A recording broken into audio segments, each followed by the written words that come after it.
The cave was quiet. Only the slow hum of wind moving through stone. Hoodie sat across from the Merkaba dragon, firelight flickering across the dragon's scales like moving constellations. He looked troubled. Dragon, I'm tired of half-truths. Everywhere I turn, they're arguing about the Moors. Some say we built everything. Some say we were kings. Some say we were betrayed. Some say the real Moors disappeared. So what is it? Who were they? And why does it feel like something was stolen? The word Moor was never mystical. It meant dark. That's it. Greeks used it to describe the dark-skinned people of North Africa, Mauritania, Morocco, the Maghreb. That's where the name came from. But here's where it gets real. Those people weren't just dark. They had the greatest knowledge known to man. They were trading across continents. They mastered navigation. They carried mathematics, astronomy, architecture. They weren't backwards. They weren't lost. They were organized. And when Kemet fell, when Rome rose, when empires shifted, knowledge moved. Knowledge doesn't die, it relocates. Then came invasion. Arab expansion into North Africa. Religions spread. Bloodlines mixed. The Arabs got wind of it, and it would basically become Moors. And then once they got in and infiltrated, there was, as always, they execute Order 66, where they basically went in and stabbed all the Moors in the back. We couldn't have. I refuse to believe it. We did this! We let them burn it all! I can't breathe, man. What do we do? They used us. We didn't know. Doesn't matter. It's gone. It's all gone. Stop blaming yourselves. We ain't got time for it. Oh, God. We gave it to them. We handed it over. I can't breathe, man. I can't breathe. It's not all on you. It's not all on any one of us. They used us, yeah, but we ain't done. You hear me? We ain't done. We lost it. We lost it. They've twisted our minds, turning us against our people, our planet, the very essence of our souls, while laughing and overlooking us as ever being a threat. Today, we fight back. Keep your eyes set. Spain waits ahead. Wiped them. Cultures merged. Some adopted Islam, some resisted, some blended. That's how history works. But power is never satisfied. Spain, Al-Andalus, 711 AD, North African forces crossed into Iberia. For centuries they built cities, libraries, universities, hospitals. While much of Europe was illiterate, Cordoba had streetlights. Let that sink in. Then 1492 happened. Granada fell. Inquisition, forced conversions, expulsions, execution, erasure. That's not myth. That's record. After that, the Moors didn't vanish.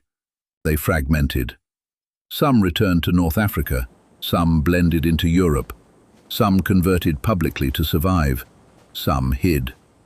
But here's the uncomfortable truth. The pure Moors people romanticize. They were never a single, untouched bloodline. They were already mixed: Berber, Sub-Saharan African, Arab influence, Mediterranean trade networks. Civilizations are not statues. They are rivers. Then why do people say the real Moors were wiped out? That everybody after that sold out? And here is the most sacred of lands. Here is where the capital sits, along with the most divine riches. You Moors sure are reliable. I love it. Now, tell more. Because when power collapses, pride needs a story. When people feel stripped of identity, they look backward for a golden age. Some build legends, some build conspiracy, some build movements. But listen carefully, Hoodie. The danger isn't in honoring the Moors. The danger is turning history into fantasy.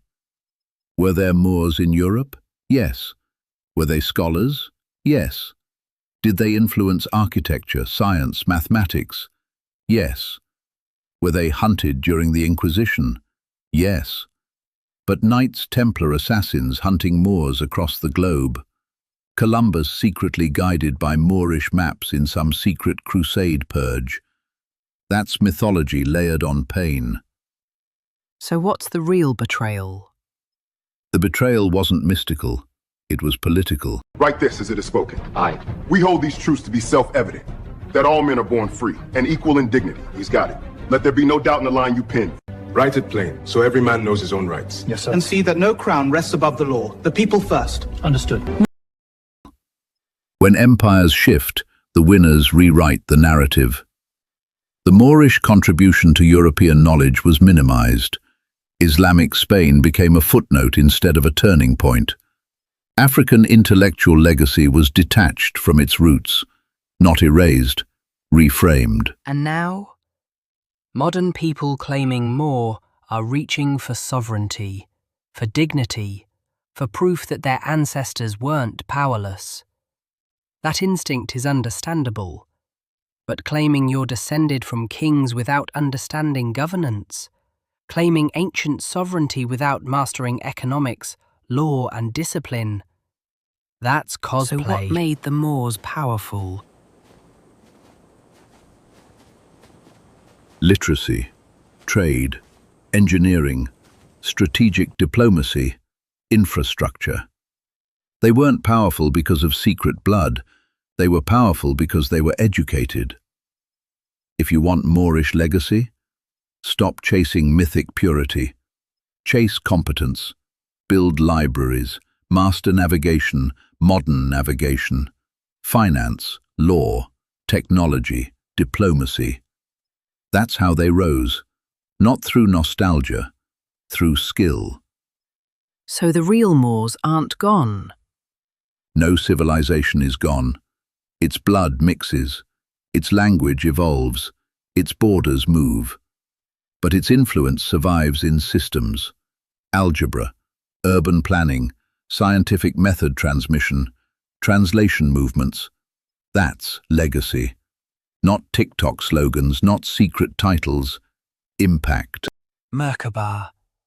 They say Columbus wasn't just exploring. They say he knew where he was going. They say he had Moors with him. They say he was hunting them. They say we were already here. So what's real?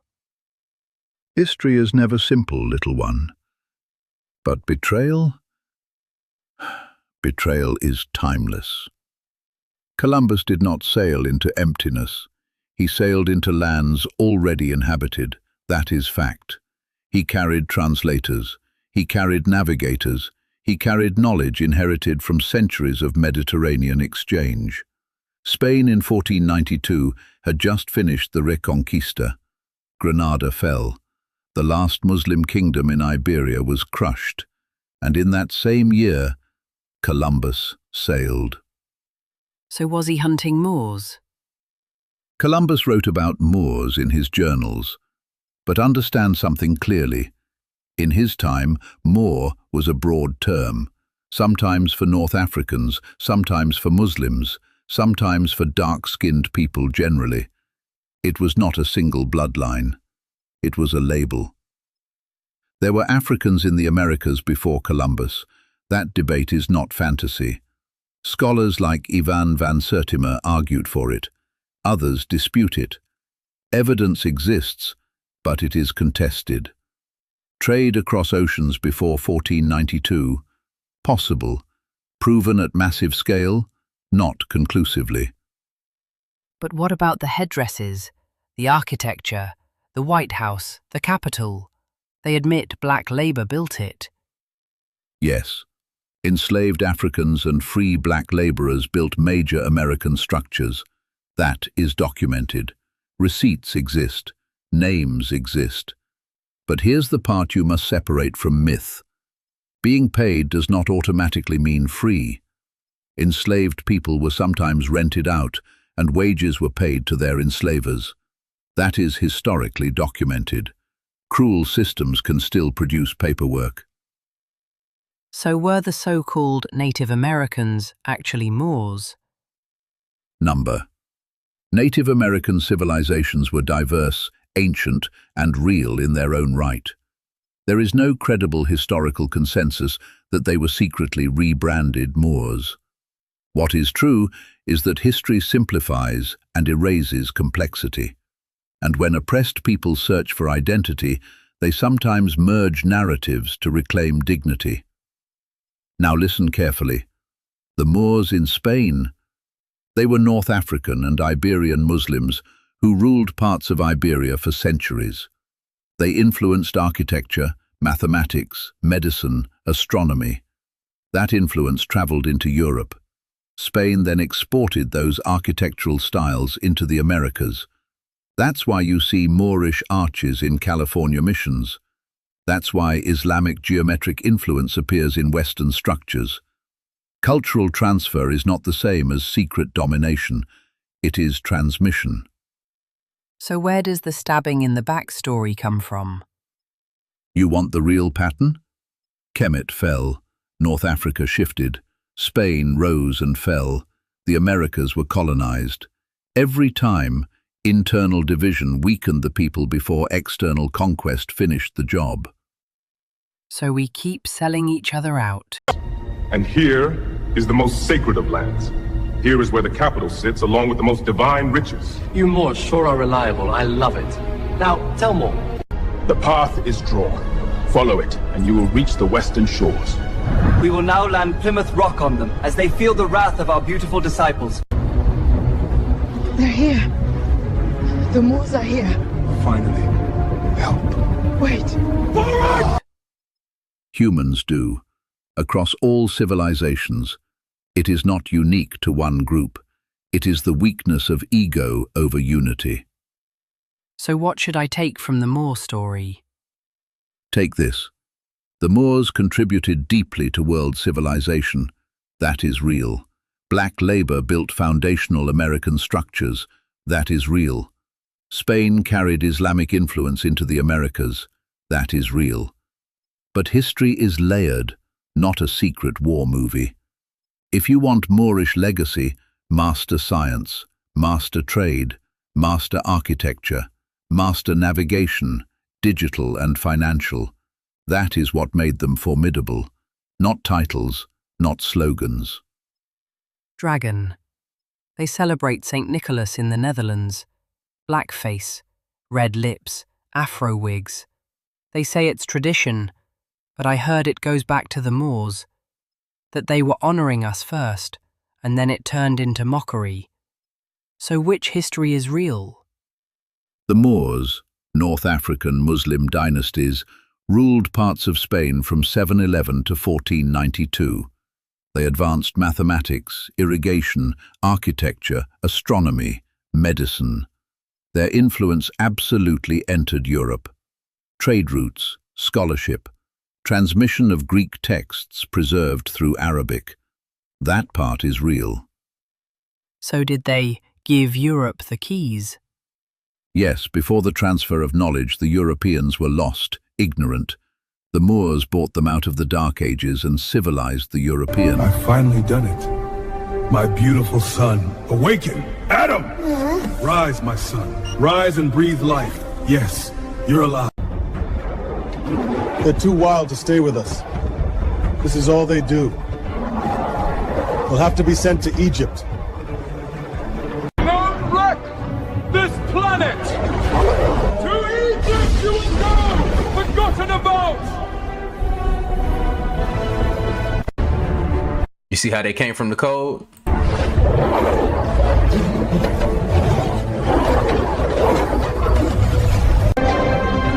Neanderthals, we are the Pleiadians. We've come to rescue you all, but there is a mission we need you to carry out. Will you do it? Neanderthals. This ship is the Santa Maria. We'll also supply two more, the Nina and the Pinta. Do you understand? I am Christopher Columbus. We'll supply the Neanderthals with 2 of each animals to eat for their survival during the trip to Tiamat, if they are to carry out the mission and betray the Atlanteans. Agreed. Then it's settled. Now, I'm not the only one who saw that, am I? It actually spoke to us. I thought they only made grunts. This mission might just be successful after all. You're right. I saw it too. We're with you. will come out on top. Now prepare to land.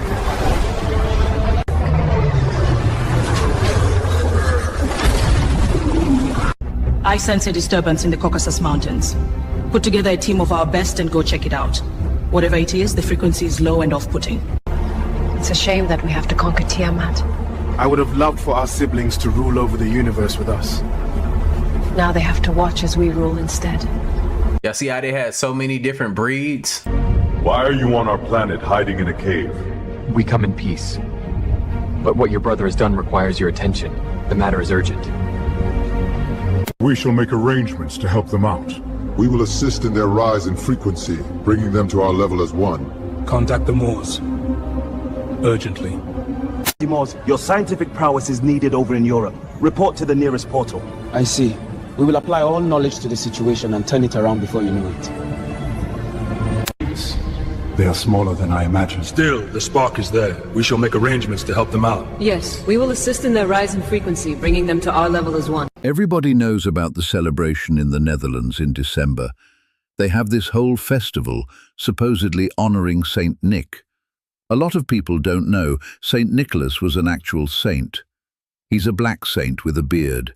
He's celebrated, but in the Netherlands, they understand the Moors who came over from Spain and helped develop their nation. And that's what the celebration goes back to. Saint Nick goes back to the Moors. You can see them dressing in blackface with the fetters, dressed just like the black Moors, just like the Moors. And this is what it's about. A lot of people protest it and think it's racist, but it may have turned racist later on, but this was a real celebration in thanking the Moors. Now, we're going to look at it and say, well, this is like basically spitting the face, saying that we conquered you. And that's what it turned into. So before it wasn't that. Today it basically is. Later on it became a mockery of the Moors for being so gullible and for selling out their own people at the benefit of these Europeans. Dragon. They walk around every December in blackface. Big parade, big smiles. They say it's tradition, but the imagery matches the Moors. The clothing, the page outfits, the turbans, the dark skin. You telling me that's coincidence? So why the blackface? Because Europe has always had a complicated relationship with the Moorish image. In Renaissance art, blackamoor statues were common. Decorative figures, dark-skinned attendants holding trays, lamps, furniture. At first they symbolized exoticism, foreign prestige, connection to distant trade and knowledge. Later, they became caricature. Adornment became servitude imagery. Respect blurred into mockery. Power inverted into decoration. And Bacon? Travelling with Moors, editing the Bible, black scholars in the shadows. Francis Bacon, English philosopher, 1561 to 1626, associated with early scientific method, linked in conspiracy traditions to Freemasonry and hidden authorship theories. There is no historical documentation proving Bacon travelled with Moorish scholars. A Moor edited the King James Bible. Moors controlled Bible compilation. The King James Bible was translated by English scholars in 1604 to 1611. Now, did Islamic scholarship influence European thought before Bacon? Absolutely. But that influence came through Spain and Italy centuries earlier. I have seen movies with Will Smith playing as a genie, but he was dressed as a Moor. Is that a metaphor? Yes, little one. This is where we move into symbolic reading. The genie in Aladdin comes from Arabian folklore, 1001 Nights. Jinn in Islamic cosmology are supernatural beings, not historical Moors. Now visually? Yes, Hollywood often codes exotic magical desert turban ornamented as a composite of Arab/Moor/Persian imagery. Will Smith's genie dressing like a North African court figure? That's aesthetic blending. But there is no documented link between genies as enslaved Moors, Aladdin as coded Moorish allegory. That's interpretive symbolism, not recorded history. Tell me about the Moors and Black Plague. During the medieval period, Muslim-ruled regions of Spain and North Africa, including societies often referred to as the Moors, preserved and expanded knowledge in mathematics, astronomy, medicine, architecture, and philosophy, while much of Western Europe was politically fragmented and academically limited. Through trade, translation movements, and cultural exchange, this knowledge entered Europe and contributed significantly to the intellectual developments that later shaped the Renaissance. Merkaba. What's the connection between the Knights Templar and Moors and Muslims? Now here's where it gets deeper. Freemasonry didn't appear out of thin air. Secret societies don't create advanced symbolic systems without inheriting knowledge from somewhere. The philosophical framework, geometry, sacred science, cosmology, these things existed long before European Masonry formalized them. The Moors had that knowledge. But here's the dilemma. How could a European secret society build itself using Moorish knowledge while simultaneously maintaining racial hierarchies that labeled black people inferior? They couldn't do it openly. So what happened? Parallel structures formed. The Shriner branch becomes significant here. The aesthetics, the fezzes, the Islamic motifs, those are not random. They reflect an inherited Moorish influence, reframed and absorbed into a controlled system. It allowed them to incorporate Moorish symbolism and knowledge while maintaining separation and hierarchy. Absorption without acknowledgement. In America, the Moors contributed to building institutions, infrastructure, and trade networks. Yet history reframes them either as slaves or erases them entirely. And as many modern Moorish groups say today, they were betrayed. But here's the harder truth. There were layers of Moors. Some resisted, some survived quietly, some sold out. Some aligned with European powers for influence or protection. History is rarely clean. What we're looking at isn't a simple story of villains and heroes. It's a story of knowledge, power, assimilation, betrayal, and survival. And when you step back, the pattern becomes clearer. Knowledge is taken. Symbolism is absorbed. Credit is erased. Narrative is rewritten. That pattern repeats. A lot of people get curious when they discover the Shriners, because once they see the fez, once they see the word Islam, once they see the Arabic aesthetics woven into a Western secret society, it raises questions. Why is a white man wearing a fez that says Islam? Does he look Muslim in the traditional religious sense? That's where the confusion begins. The truth is, the Shriners, ancient Arabic order of the nobles of the mystic shrine, were founded in the 19th century as an appendant body of Freemasonry. They adopted Middle Eastern imagery, Islamic symbolism, and Moorish aesthetics, but not as practicing Muslims. It was theatrical, symbolic, part of the romanticized Oriental fascination of that era. That doesn't mean Islam was created by Europeans. Historically, Islam originated in 7th century Arabia, but it does mean European fraternal orders borrowed Islamic and Moorish imagery and repurposed it for their own symbolic systems. And that's the part that makes people pause. Because when you look at Freemasonry, the Shriners, the fezzes, the crescent symbols, you start seeing overlaps with Moorish history, with North Africa, with Islamic civilization in Spain. Now, historically speaking, the Moors ruled parts of Spain for centuries. Islamic scholarship preserved and expanded mathematics, astronomy, architecture, medicine. Europe absorbed much of that knowledge during and after the Renaissance. So when you see Moorish or Islamic aesthetics inside European secret societies, it's not random. It reflects admiration, borrowing, and symbolic incorporation of Eastern knowledge traditions. But here's where we have to be careful. Borrowing symbolism is not the same thing as originating a religion. Freemasonry uses Egyptian symbols. It uses biblical symbols.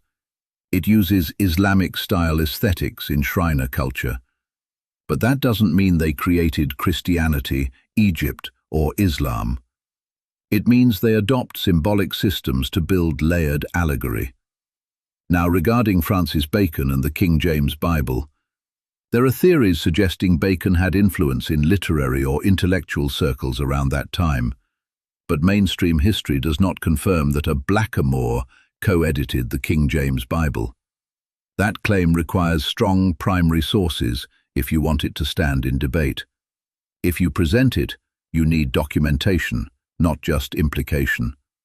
Because once you move into claims about secret rewriting of scripture, the audience splits immediately between those who lean in and those who disengage. History shows that knowledge holders are often absorbed, erased, or rebranded once power structures consolidate control. That becomes unassailable.